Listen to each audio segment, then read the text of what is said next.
দেখছেন Deepto star hunt, co-sponsored by Mumtaz Mehedi, superstar lighting.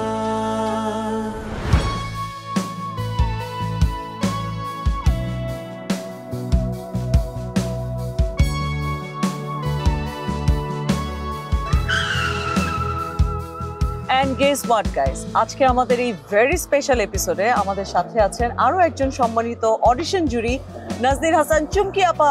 কোথায় চুমকি আপা? চুমকি আপা,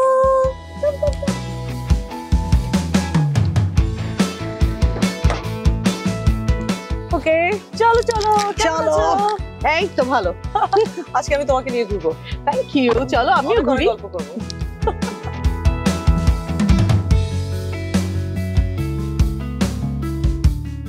চুমকি আপু, আমি তোমার কাছে জানতে চাই অডিশন রাউন্ডে তোমার স্পেশাল মোমেন্টস গুলো প্রতিযোগীদের সাথে।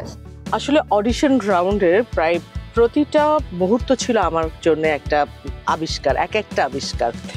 আমি প্রতিযোগীদের চোখে মুখে দেখেছি একদম স্বপ্নের ঝিলিক, তাদের প্রতিভা, এনার্জি সবকিছু মিলিয়ে দুর্দান্ত।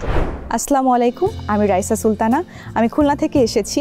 তো আমাকে দেখলেই সবাই প্রথমে যে কথাটা বলে যে তোমার মধ্যে গ্ল্যামার আছে, তুমি নায়িকা হতে পারবে বা তুমি বিউটি কন্টেস্টে চলে যাও, তুমি এমনি উইনার হবে।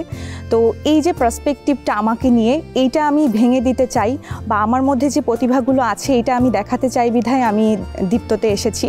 তো আমি যখন অডিশন রুমে যাই যে তুমি একটা পারফর্ম করে দেখাও, কমেডি করে দেখাও, তো আমি একটা সলো কমেডি করেছিলাম, তো সেটা আমি আপনাদেরকে দেখাই। আমি কিন্তু কমেডি আঞ্চলিক ভাষায় করি। তো আমার কমেডিটা ছিল হলো, করেছেন অ্যাক্টিং আগে কখনো? না, আগে অ্যাক্টিং করিনি, বাট আমি হাসো সিজন 7-এ যেটা আর কি মানে স্ট্যান্ড আপ কমেডি করছি, ওখানে অ্যাক্টিং করছি, কমেডি করছি। আমরা একটু হাসতে চাই। এই যে শীতকাল চলতেছে, এই শীতের গোসল নিয়ে একটা ঝামেলা শুরু হয়ে যাবে। তো এই শীতের গোসলটা যদি নকল ভোটের মতো হইতো তাহলে কেমন হইতো বলেন তো? মন ধরেন আপনি গেলেন আর গিয়া দেখলেন আপনারটা হয়ে গেছে। ভোট ইয়েলো কার্ডটা পাওয়ার পর আমি খুব খুশি। আমি খুলনা থেকে আসছি, আগের দিন রাতে আমি ব্যাগট্যাগ নিয়ে বাসার উদ্দেশ্যে রওনা হব। তখন এক আপু এসে বললো উপরে যান। তখন তো আমি যে কিরে ভাই, একবার অডিশন দিলাম আবার উপরে যাব। তো প্রথমে খুব খুশি ছিলাম, তারপরে মনটা একটু খারাপ লাগতেছিল, আবার অডিশন দিতে হবে। তো ওইটার প্রিপারেশন নিচ্ছিলাম, কিন্তু ঢোকার পর আমাকে বললো এক্সপ্রেশন দাও। নাচো? না, নাচি না, আমি কমেডি করি। না, কমেডি তো করো, নাচো না? না। আচ্ছা, আমরা প্রথমে একটু কমেডি কোনো একটা অংশ দেখি। দেবদাসেরও হইনি আমি কারো, আজকে দীপ্তর মঞ্চে আমি আপনাদের ডিজিটাল পারো। দেবুদার সাথে আমার বিয়ে প্রায় ঠিকই হয়ে গিয়েছিল। এর মধ্যে দেবুদা লাপাত্তা। 4 মাস পর দেবুদা ফিরে আসলো।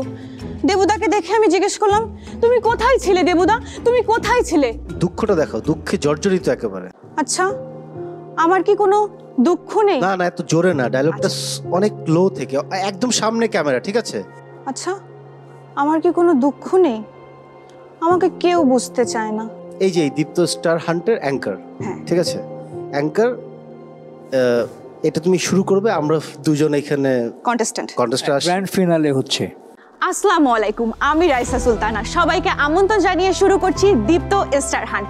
এই মুহূর্তে দর্শক আমরা দেখতে পাচ্ছি 2 জন কন্টেস্ট্যান্ট আমাদের মধ্যে আছে। ভাই, আপনার সাথে একটু কথা বলতে পারি? আচ্ছা ভাই, আপনি কোথা থেকে এসেছেন? আমার মনে হয় যে নেক্সট রাউন্ডে আমরা ওকে দেখতে চাই।